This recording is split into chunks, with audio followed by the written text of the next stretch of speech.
Hello, everybody. I'm Catherine Fremond, a member of the KUC Adult Education Committee, and we're so excited to see you here tonight. Those of you that came out to the Culbertson Room, thank you. And those that you are online on the YouTube live stream, we very much appreciate you being part of the group tonight as well. Thank you. Our topic tonight is moral injury. So just like when you're on the airplane, double check making sure you're on the right plane. Are you at the right presentation tonight? Thank you.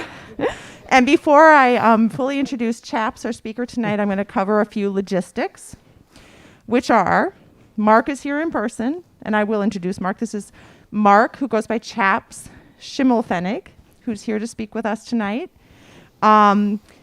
Online, we have attendees watching on live on YouTube.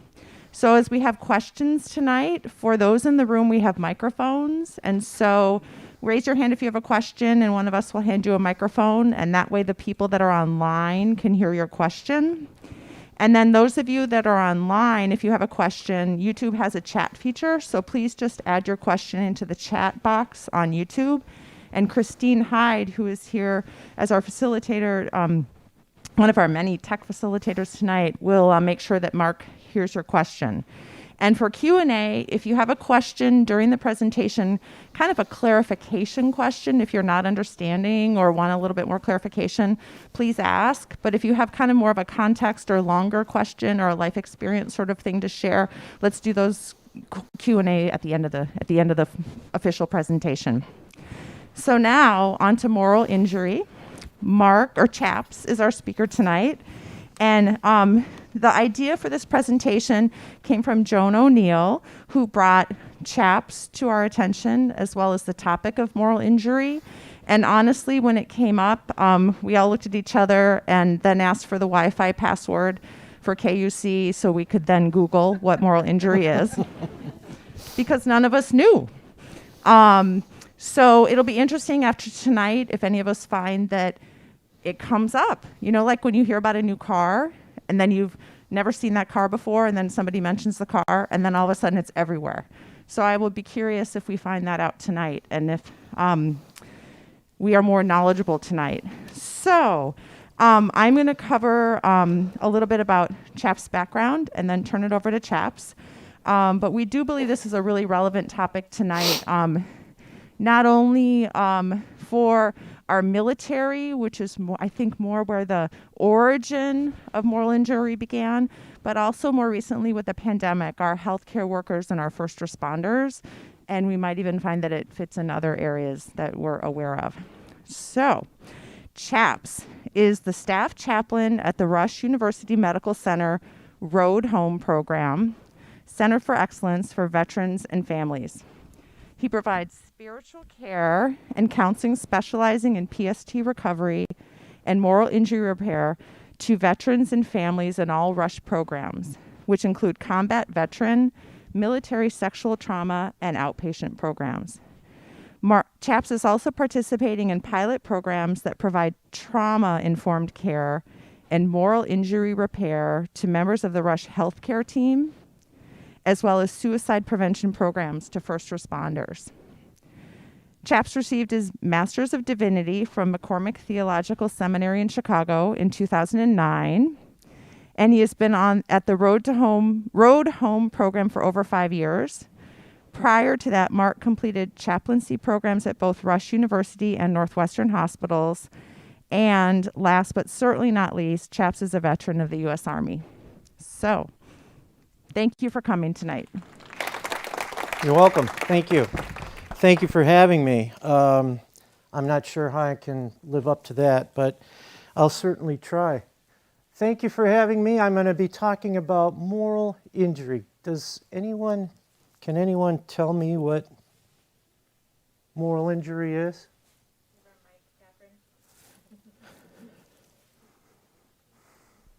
All right, well, you're going to find out. I'm going to tell you a little bit more about what I do and put it in context, if you don't mind. And if you don't mind if I wander, that's good too.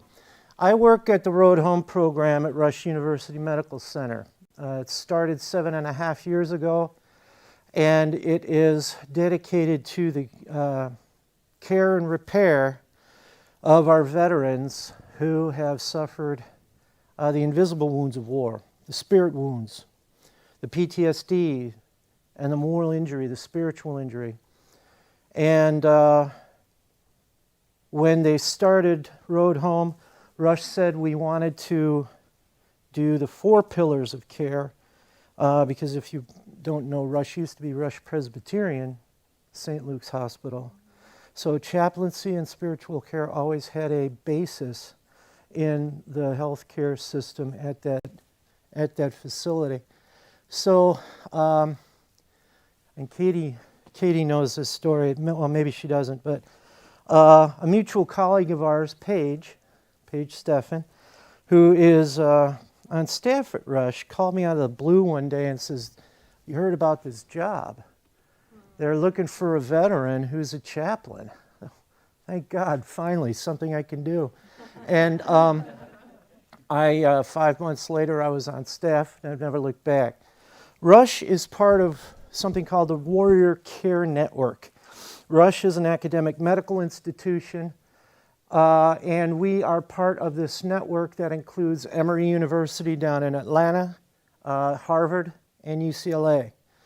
And besides the care that we give that isn't on paper, we do trauma-informed care, and our care is based in evidence. We have published over 70 papers with various things that we've treated and various issues that we've addressed.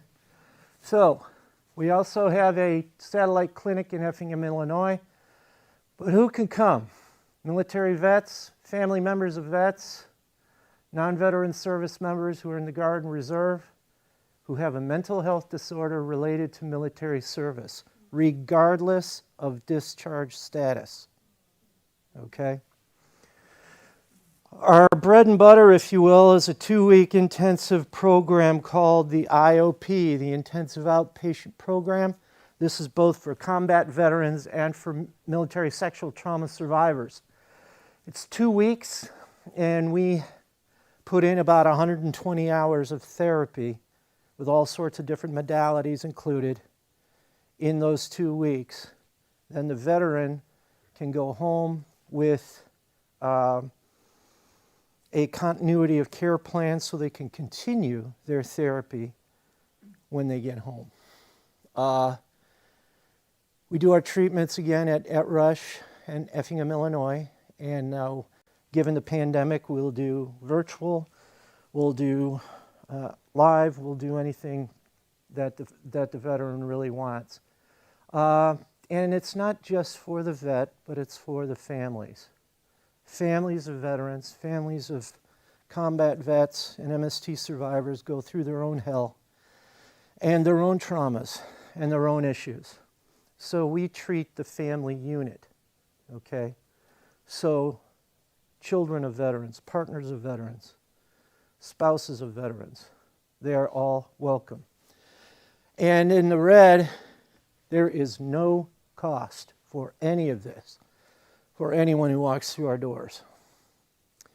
We are grant-based, and I'm proud to say that just about 5 years ago, you've probably heard of the Wounded Warrior Project. They gave us over $40 million in order to continue our care. So that tells me I think we're doing something right, and hopefully that grant will be renewed. So, moral injury. What is it? There actually are about a dozen accepted definitions of moral injury. But this one is by a gentleman by the name of Brett Litz, who's done a lot of pioneering work in moral injury. And for the road home, it seems to be the one that puts it in the best context for what we do. Perpetrating, failing to prevent, bearing witness to, or learning about acts that transgress deeply held moral beliefs and expectations. Okay, so start thinking about your own moral compass. We all have it. We all have one. We've had one from the time we were babies. And that moral compass goes with us wherever we go in life. And if this happens, it's going to break. It's going to shatter. It's going to crack. How are you going to put it back together? That's what we're going to be talking about. So, act. Your perpetrator. For instance, a couple months ago, I treated a veteran who was going through some horrible times because the 9-year-old or 10-year-old boy he shot to detonate a suicide vest in order to save his own squad reminded him of his son.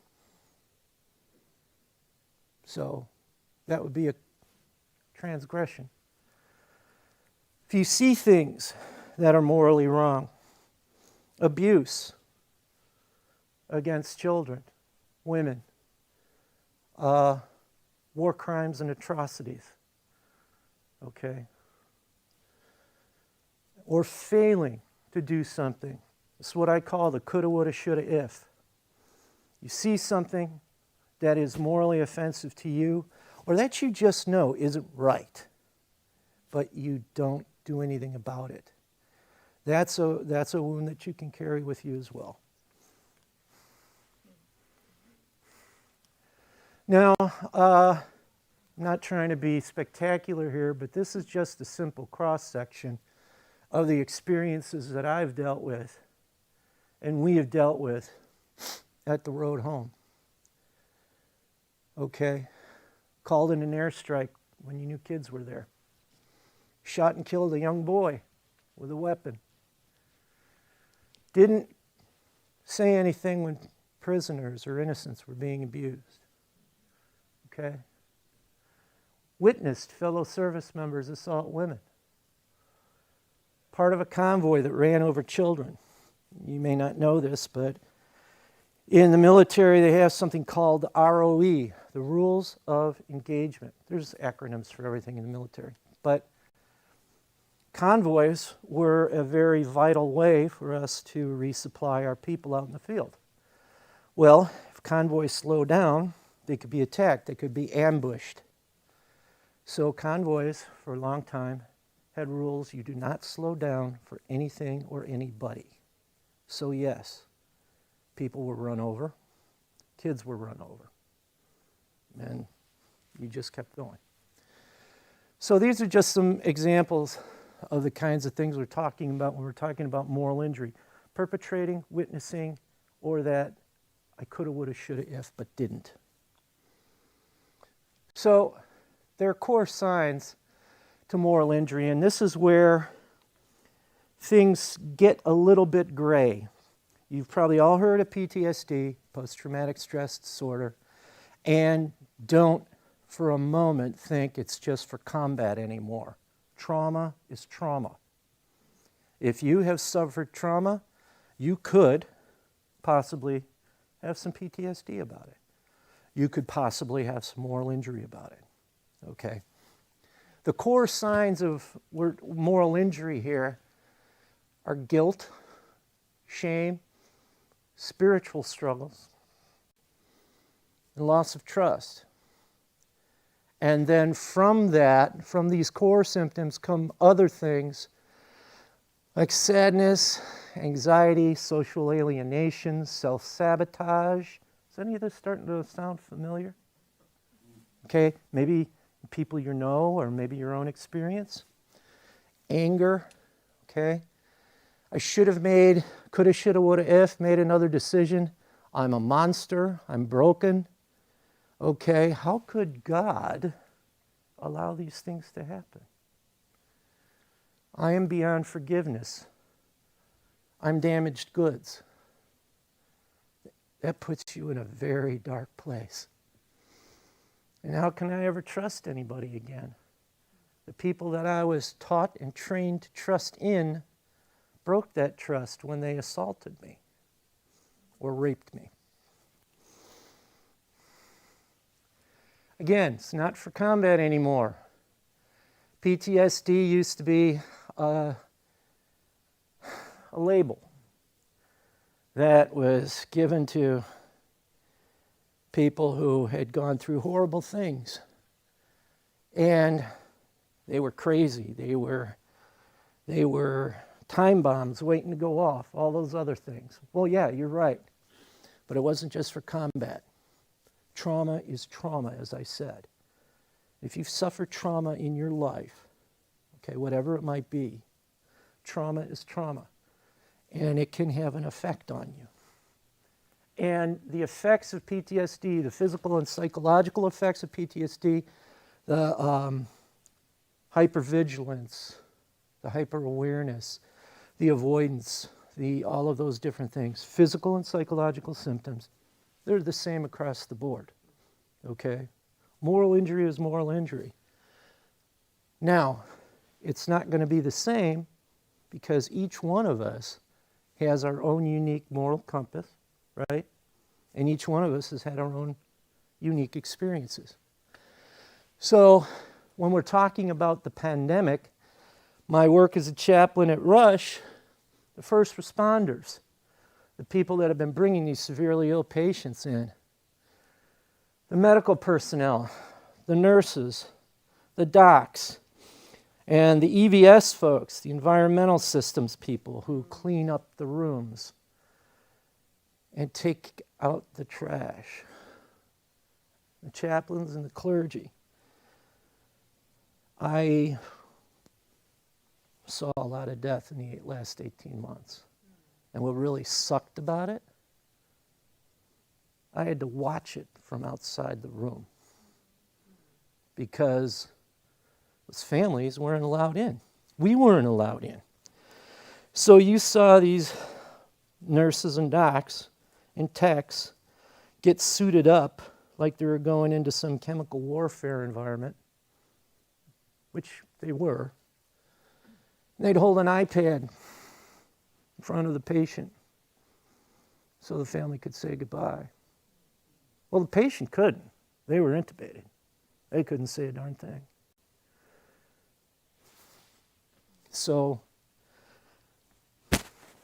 have I been through the coulda, woulda, shoulda, if? Absolutely. So again, we all have moral compasses, and they all can be broken. And I'd be willing to say that regardless of your life experience, it probably has, or at least has been chipped, or cracked, or something. Okay? So where do we start with this? I have so many vets that come into my office at Chaps, you know, something ain't right. I've just got this feeling. I've got this emptiness. I've got this weight. I've got this pain. I can't put my finger on it. Okay? Moral injury oftentimes is something you feel instinctively, but it's very difficult to enunciate. So it has context with your own experience. And moral injury contributes greatly. I can't tell you how great in the loss of meaning and purpose in life. Okay? If I'm tainted goods, why should I even get out of bed in the morning? Okay? I can't talk to people.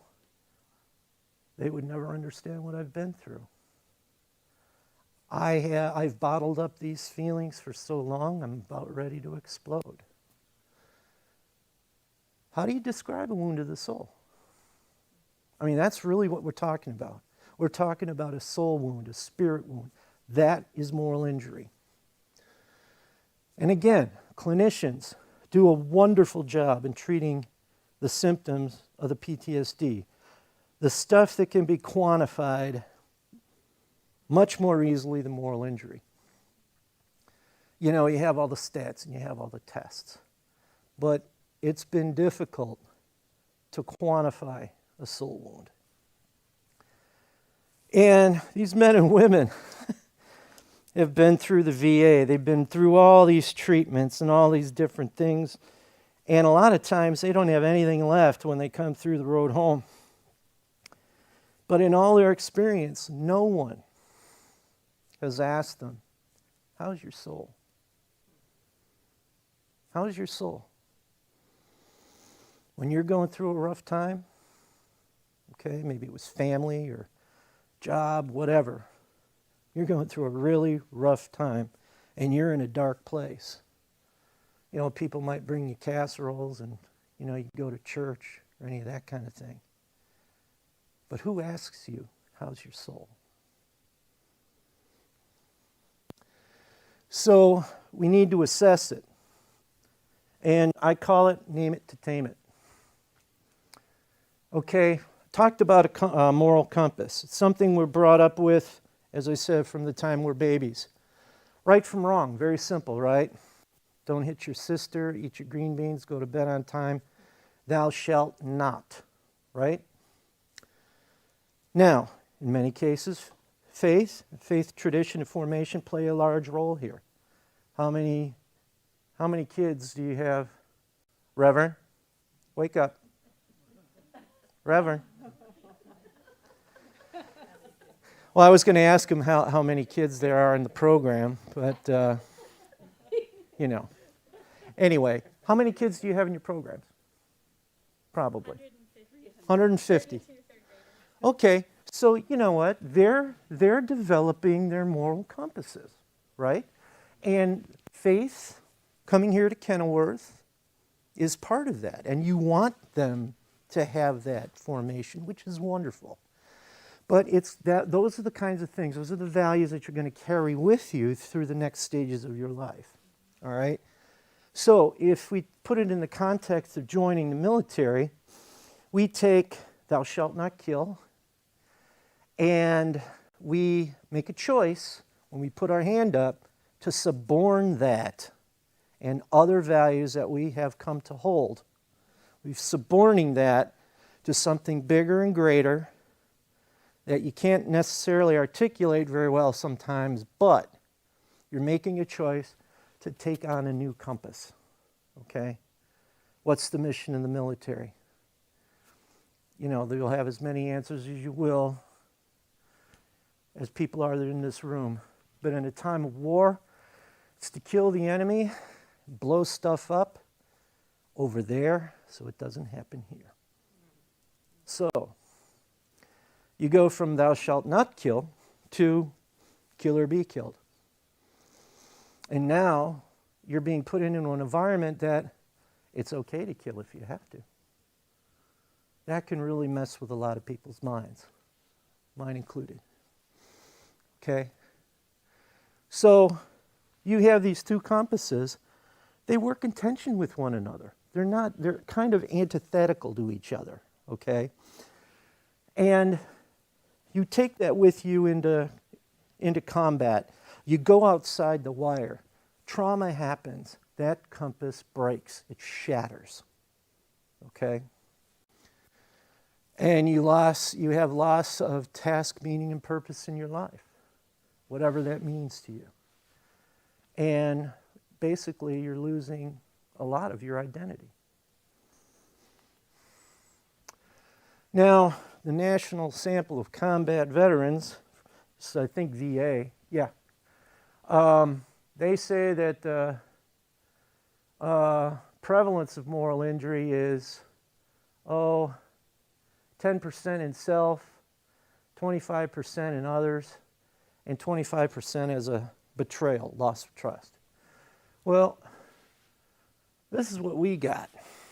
76%, 67%, 62%. Moral injury is there. It's just hard to enunciate, okay? I'm not sure why. I don't really know. But in helping someone identify what is moral injury to me can really be a good first step. So we've developed these things called spiritual injury scales. This is one that I like to use. Now, we don't have to go through all of these, but I want to show you some key words. Guilt, anger, resentment, grief, no meaning or purpose, despair. Has God treated you unfairly? Okay? Do you disbelieve God? Okay? So these are some of the catchwords that we get so these people can say, maybe that applies to me. This is another one. Moral injury symptom scale. Betrayal, guilt, shame, violation. Most people are trustworthy. Probably not. What does make life meaningful? I've forgiven. Can I forgive myself? I'm a failure. God punish me. Faith, has it gone up or has it gone down? So, we talk about moral injury repair. For what I and my colleagues do at the Road Home, we define it. We name it to tame it first. Then we have to change the perspective about the events. We can never say they didn't happen, but if we can build context around them, often that will help, because then you can bring alternative thoughts in to look at that same situation, but from a different angle, different context. Implementation, changing perspective, loss of faith. Why would God let this happen? Did you ever hear the saying, there's no atheists in foxholes? Okay. Well, every one of the children, too, that come through the program here at KUC or anywhere else, they pray. And what do you say? What do you tell them? What happens when you pray to God? God hears you, right? God answers your prayers. So you're in the middle of a firefight. You don't know if you're going to live, or you're looking down the sight of your rifle at a little kid who's got a suicide vest. Where's God? Or when survivor of MST, because the highest percentage and prevalence of military sexual trauma in the military is by your battle buddies, the people in your own intimate unit, your squad, or superiors. These are people you're trained to trust and believe in. So, woman's being assaulted, and men too. You pray to God. Where's God? So you're looking at a trust, a breach of trust, a break of trust that is, in many ways, seminal almost, okay, for someone who is a person of faith. And from a very, very young age, we've been brought up to believe in God's goodness, etc., all those other good things. But when we need God the most, God isn't there. So, loss of faith and self-forgiveness is a tough one. And then the last part of this is becoming a wounded healer. Who reads Henry Nouwen? You ever heard the term? Wounded healer? Okay. I didn't know this until I started reading him, but Carl Jung actually came up with the term at first. And Nouwen actually added to it. So here's often what I'll do. We have to put this in context. What is your definition of MI? How would you apply that to your experience? What are some of the effects that you feel? Do you see a similarity in what you're feeling if we're talking about moral injury or PTSD? And a roadmap. How are we going to get out of this and how are we going to come home? Now, changing perspectives. I'm going to get a little therapeutic. Has anyone heard of something called cognitive processing therapy? Joan? Cognitive learning. Joan, what's CPT? CPT is, okay, Okay, so cognitive processing therapy is a form of treatment where we look at an individual's negative belief systems about themselves and ask them what they would like to believe about themselves. Okay. And when we're talking about therapy here, this kind of therapy, we're changing perspectives essentially. We're not telling you it didn't happen. We can never say that. But if we can change perspective by changing context, we can start to open that up for what we call alternative thoughts to come in and change that perspective, like Joan said. So, we're talking about... You dropped your mic. I dropped my mic. Yeah. By your foot. Oh, all right. Sorry about that. It came apart. No. There we go. Sorry, YouTube.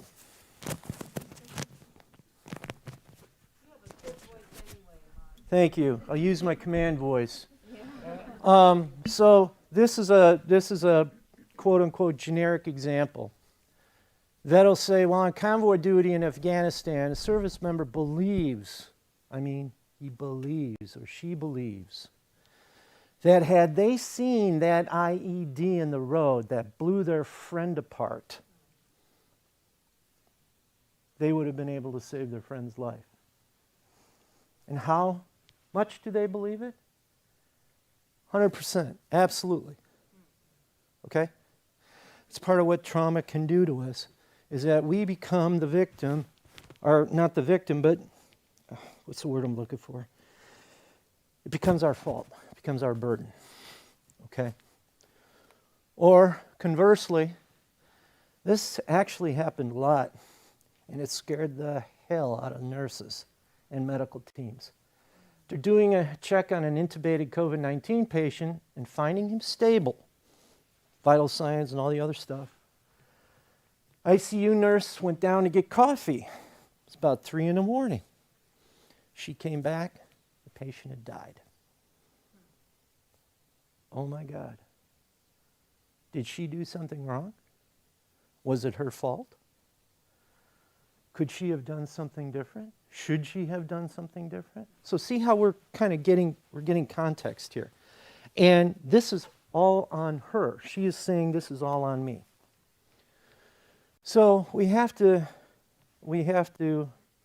build context around this. So if we go back to the convoy, what we'll do in therapy is ask questions. Well, was the convoy at night? Was it during the day? What was your position in the convoy? Well, I was 3 trucks back. Okay. Was it at night? Yes. Did you have night vision gear? No. When you're on a convoy, you have areas of security. 12 o'clock is forward, 3 o'clock, 9 o'clock, 6 o'clock. What was your area of responsibility as far as security goes? 6 o'clock to 9 o'clock. So, interpreting this, what he's actually told us now, by giving us his own contextual information,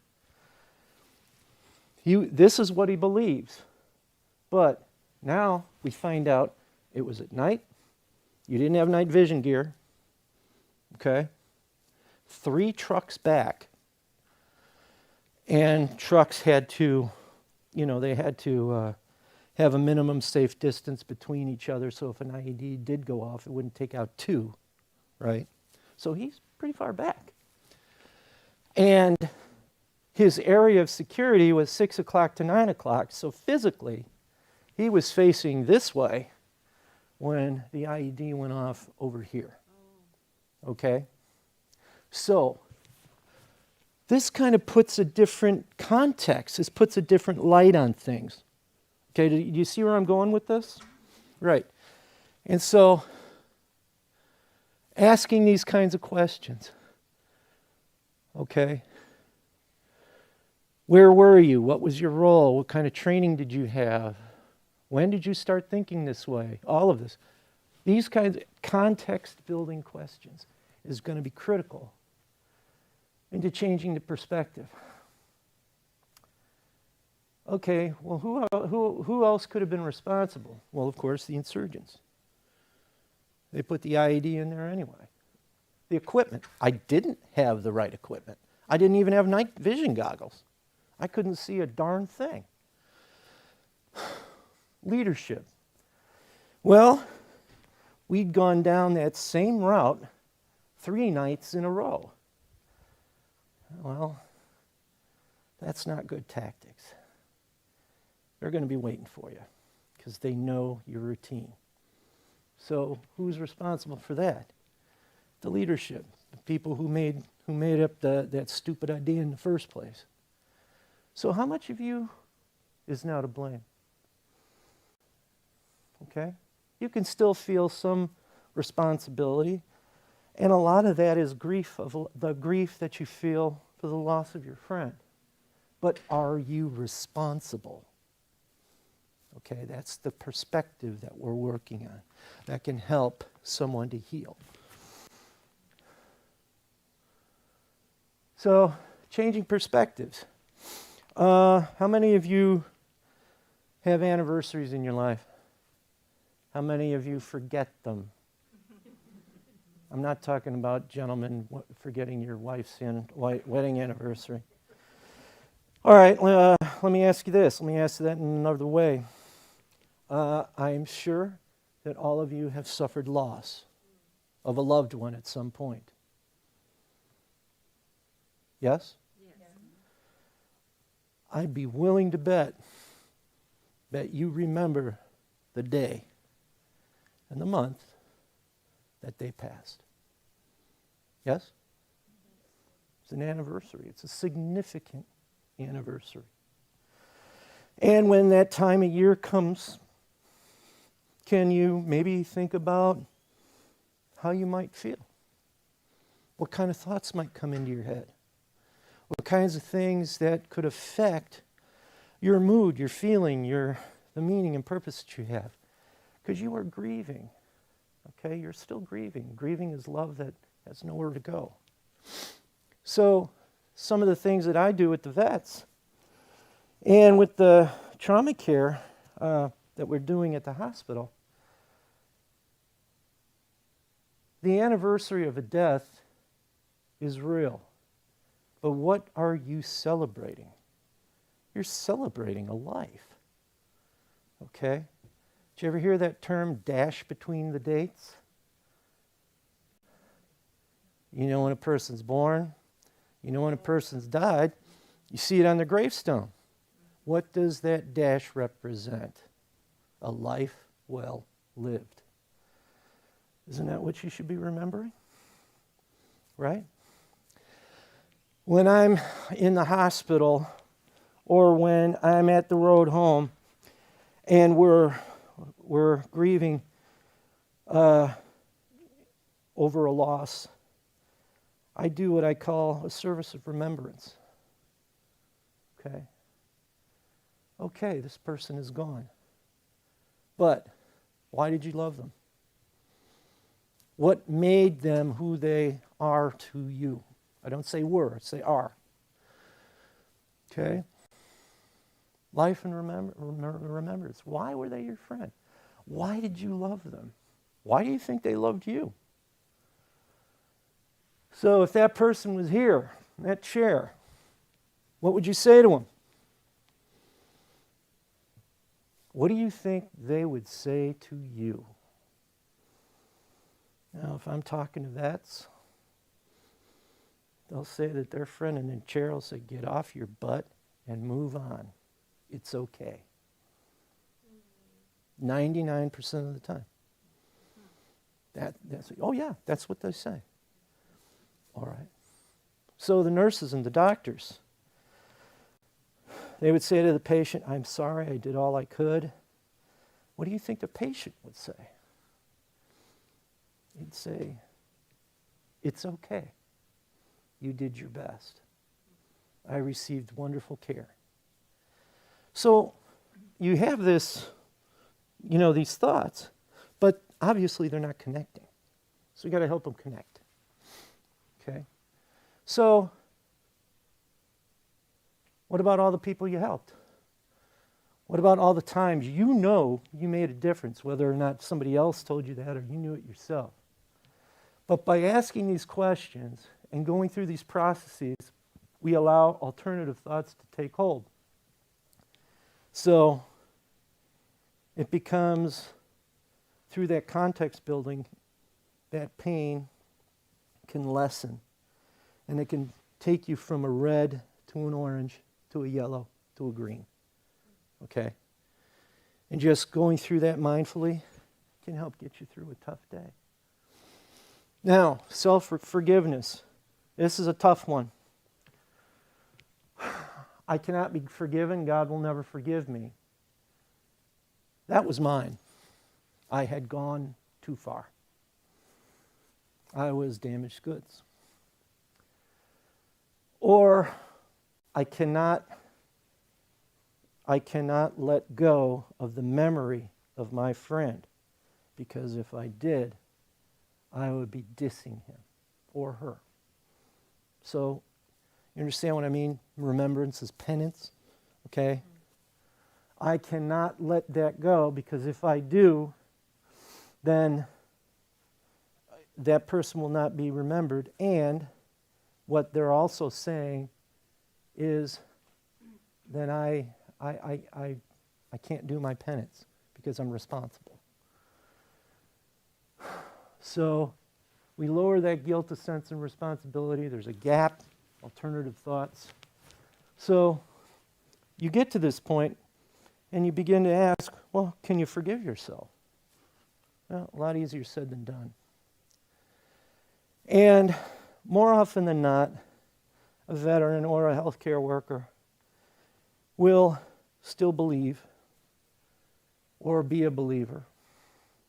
And, with all of the rest of the stuff, as far as their faith goes, they may have said, forget it, God, I can't believe you're letting this happen.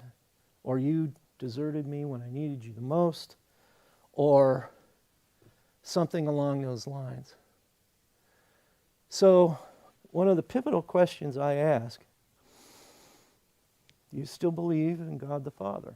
I'm talking about this obviously in a Christian. I've also done it with other faiths as well. Yes, I do.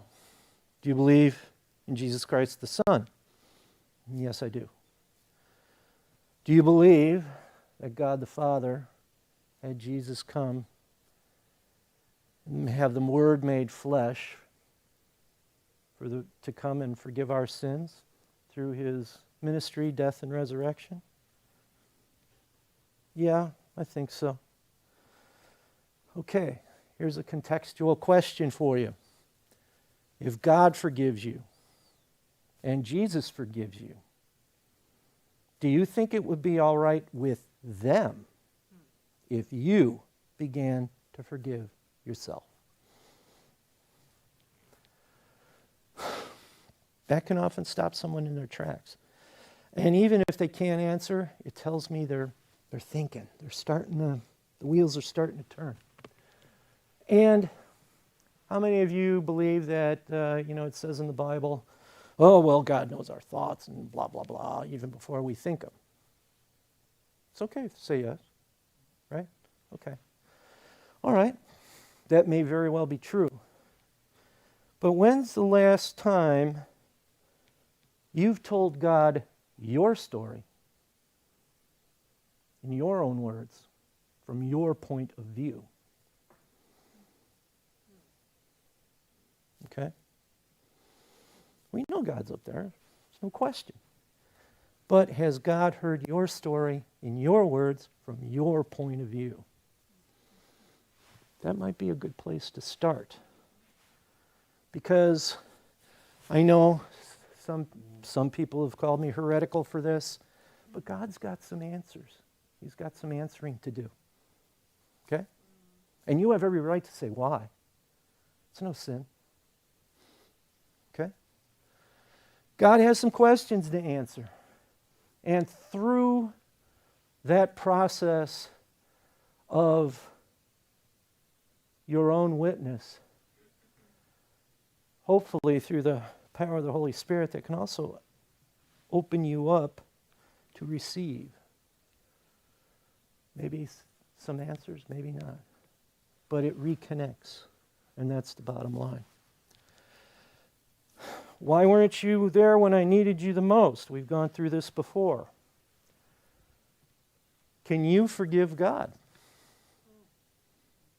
Can you? Is it possible for you to forgive God? Through the darkest hour of your life, everything that you were taught, everything that you were led to believe or truly believed, your prayer would be answered, right? Well, no, it wasn't. Is it possible for you two to get back on terms? So, again, we have to name things to tame them. If I asked you to define your faith, there'd be a million different things. Faith can equate to a moral or spiritual belief or as well as a theological belief. We know that too. Faith begins in childhood. And a lot of times, this is a good place to start too. What was faith to you before that trauma? How did you feel about God? What did you do? What was your relationship with God? Either in self or in community. How did that look? How does it look like now? Where are the differences? And where can you try and reconnect?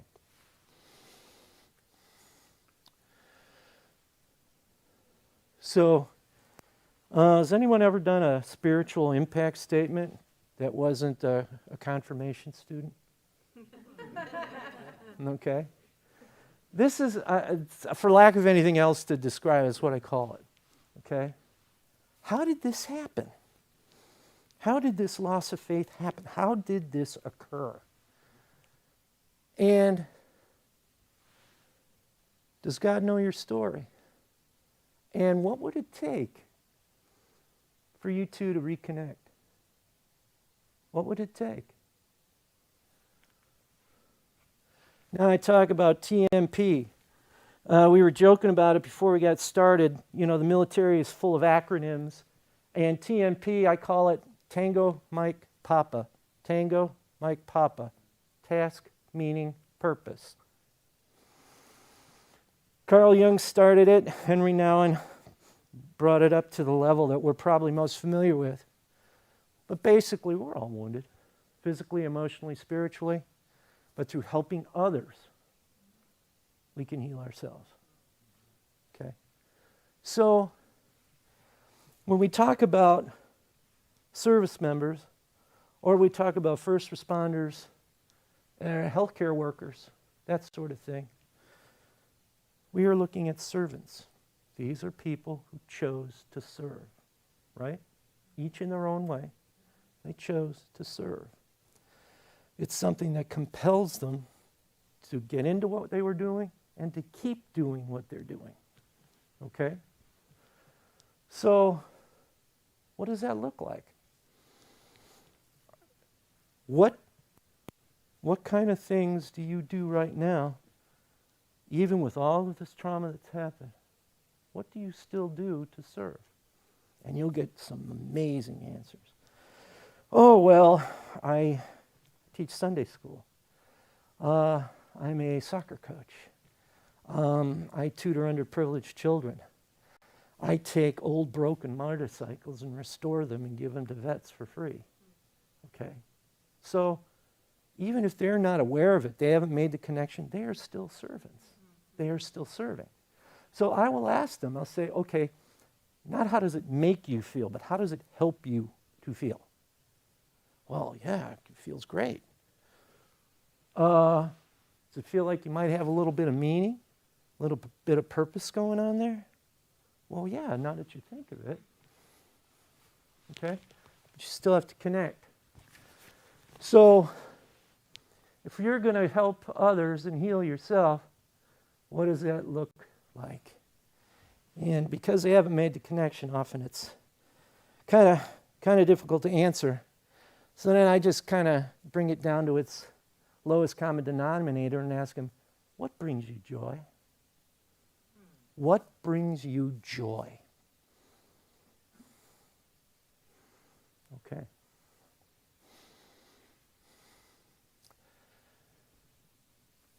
You know, since all this happened, you have changed. You have grown. You have resiliency and toughness and strength that you didn't know you have because you have been fighting this so much. You haven't seen and been able to see how you've grown. So, going through these processes, whether it be therapy or talking, spiritual care, any of those types of things, finding ways to serve, you can look at it as a journey of rediscovery. I can't remember what the name of it, but it's a Japanese tradition where, like, say a vase or a plate is broken, and they go to repair it, but they repair it with gold. Okay? I can't remember what the name of it is. And it's not going to look like the original, but it's still considered to be a wonderful creation, right? Okay? That can be your compass being rebuilt. It's not going to look the same. Okay? Some stuff might be permanently missing, but you can put it back together and it is yours. Okay? So, how do you want to make that happen? Continuity of care. That's a huge one.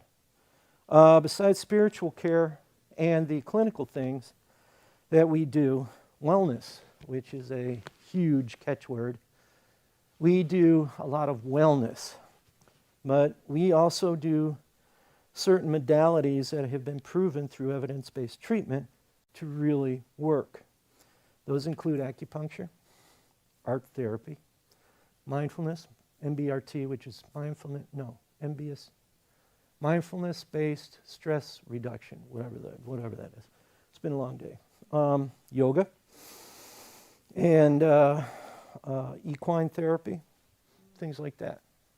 Okay? So the whole thing, not only is it to get the person out of their comfort zone, to find something that might resonate with them, okay, but it's healing, okay? How many of you have been out to a place like Equestrian Connection? Ever seen equine therapy? It's amazing. Or how about therapy dogs? Yeah. Bill, you got one. Comes in every Sunday, right? Okay, so if you're going to reestablish Tango Mike Papa, you've got to get out of your comfort zone and do it. Nobody else is going to do it for you. So you join organizations, try new things, reconnect with family and friends. And, are you doing any of this now? Oh, yeah, well, I coach soccer. And if it's still tough, I'll ask the vets, how many of you will help another vet? Of course, all the hands go up. I'm in a room of ICU nurses. How many of you would help another nurse? All the hands go up. All right. Then start in your own backyard. Okay? I explain to veterans and people who aren't veterans, we're a tribe. Okay, and a rite of passage is our service. We're talking about healthcare workers in the last 24 months. They're a tribe too, and their rite of passage has been able to weather this COVID storm and still go into work every day. Okay? So how many of you would help another nurse?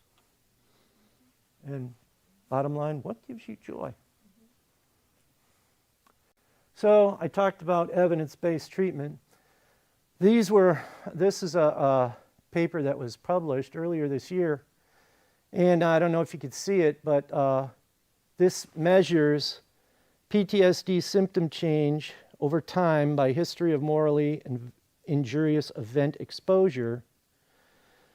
And what we're doing is we're using the kinds of things that I've just talked about here to treat it. Okay?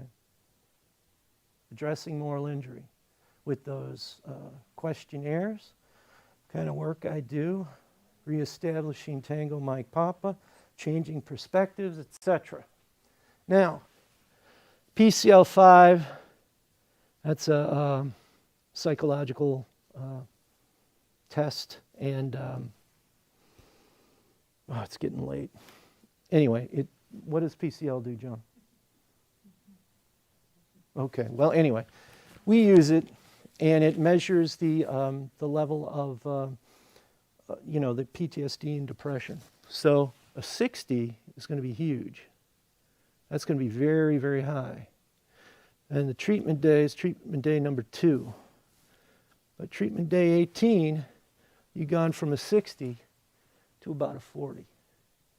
And clinically, that is very, very significant. So it shows spiritual care works with addressing PTSD and moral injury. Okay. So if you're going to be a wounded healer, what are your passions? What would you like to try? I learned how to fly fish. And veterans would be telling me, Chaps, you've got to fly fish. I finally tried it. Now I get it. I get it. It's zen. It's so cool. And then now, and what he also talks about is if we are going to be wounded healers, okay, what about self-care? What do all of you do for self-care besides a glass of wine? That was supposed to be a joke. But what do you do for self-care? What do you do to take care of yourself? Okay? Could be anything, doesn't matter. But that is critical. Because if our cup isn't full, how can we help to fill another's? Okay? Make a list. If you're in the military, or if you're a nurse or a doctor, you know what this means. Make a list. Get your family to help. Put it on the refrigerator along with all the art projects and stuff. Make a list of the tasks that you are going to commit to reestablish meaning and purpose in your life. I don't care what it looks like, but it's got to be up there. And then covenant. Very important.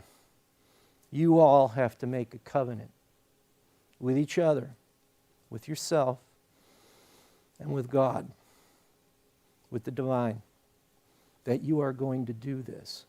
And you are going to see it through the best you can. And you don't have to be alone. And then follow through. There's references and such. So, thank you. Right on the money. If anyone has any questions, I'm here to answer them, and stick around for as long as you like. Oh, you mean later? No. Thank you for. Is it on? Thank you for being you, for your wisdom and your kindness and your spirituality and what you've given to us. And my question is this, and I hope it's a brief answer for you. Before you meet with someone for the very first time, do you know anything about them and what happened? Do they fill out a form, question and answer like you had at the beginning of the presentation? Yes. If we're talking about veterans, yes, there's a whole, what they call an intake process that we do, and it's done with the clinicians do it. What happened and how have you been affected by it, physically and such? How long have you been in treatment, what kind of medications you're taking, all of that. So you get an idea. So what is what we call their index trauma? And I've been fighting about this for years. Index trauma means one trauma. You talk about healthcare workers who've been through a 24-month COVID pandemic, or combat soldiers that have been outside the wire, or first responders who've been going out day after day after day. Is it really just one trauma? It's probably cumulative, but that's a story for another day. But there is an intake process. And so clinically, clinicians know where to start. I know what their trauma was. And then quite honestly, I listen. And before I meet somebody the first time, I say a quick prayer to the Holy Spirit to open me up. And, dove be on my shoulder and see me through this. Thank you, Mark. And because I'm a vet and I've been through my own road home, that can bring down walls. And when somebody tells me, Chaps, I've never been able to talk about that before to anybody. Thanks, God. Excellent. Excellent. Is there anyone that you haven't been able to help? Yes. Has there been anyone that I haven't been able to help?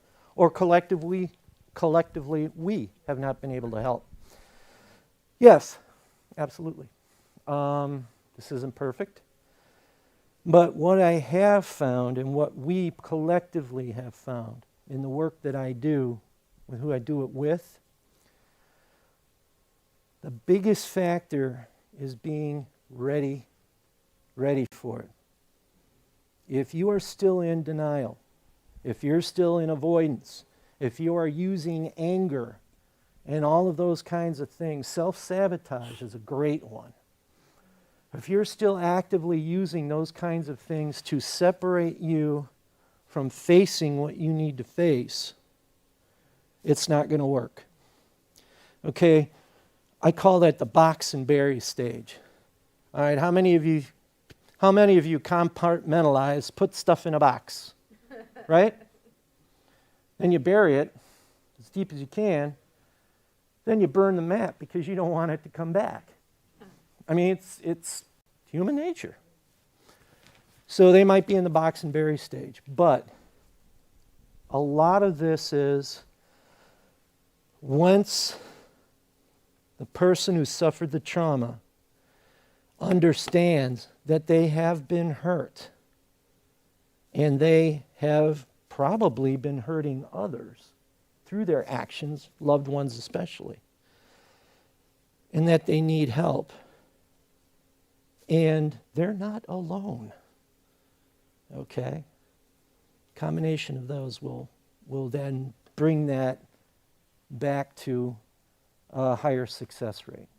But no, it doesn't work with everybody, because most of the time when that happens, they're not in a place to be able to receive it yet. I hope that answers your question.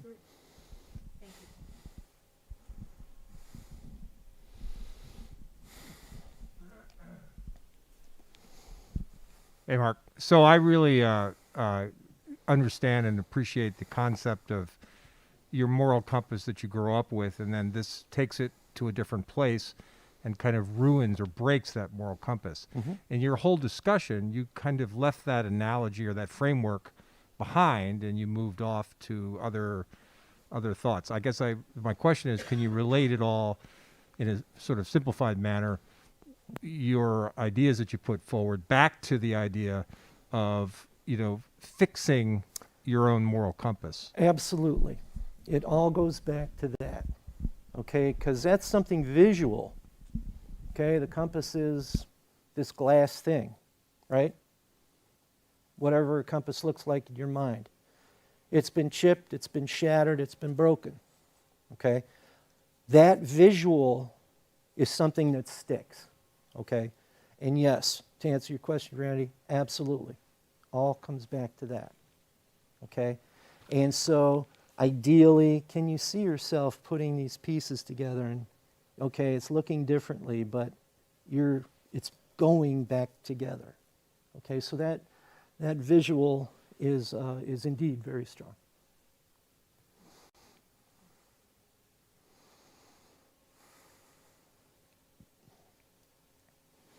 Any questions online from the chat? No? All right. Any other questions in the room? Oh, Yes, ma'am. Sally? I can do this without the microphone. Could you please briefly step aside and tell us your job in the military, what you did? I know you're a modest man. Here's the way I present myself to the vets. I'm a combat veteran. I have PTSD. My drug of choice was alcohol, and I know what oiled gunmetal tastes like. We'll leave it at that. You're a modest man. And one of the things that I am the most proud of all the work I've done, is you've heard me be referred to as Chaps. In the military, we have chaplains, right? And there are good chaplains and bad chaplains. But if the troops like you as a chaplain and respect you as a chaplain, they call you Chaps. I had the privilege of earning that from the vets I treat. So, thank you very much for your time. Thank you very much. Thank you for having me. Thank you to everyone who came tonight. And this will be on YouTube, on the KUC YouTube channel, so tell your friends. Thank you. Peace.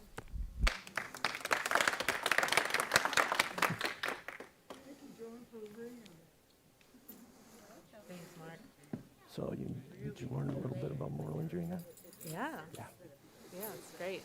And, a lot of times, regardless of what your experience is, sometimes it's just really hard to enunciate that thing that might be in there.